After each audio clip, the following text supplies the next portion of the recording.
Now we'll use a new tool called the 2-point arc tool.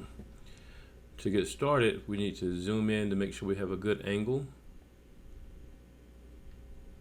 We want to make sure that we are actually placing the arc on the square we just drew and not including the pillars.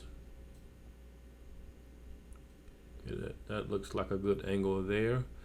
So I'll go to the the 2-point arc tool.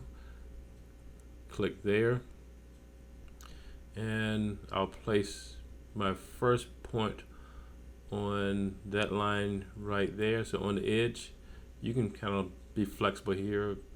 You choose where you want it. I'll place my first point right there, click, and then I would come over and look for the other edge.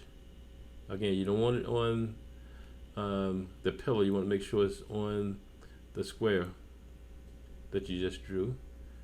And place it right there. Again, you can choose where you want it.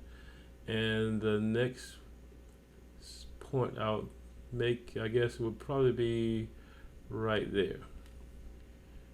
So now I will use the push-pull tool and click, and there you go. So now when I zoom out,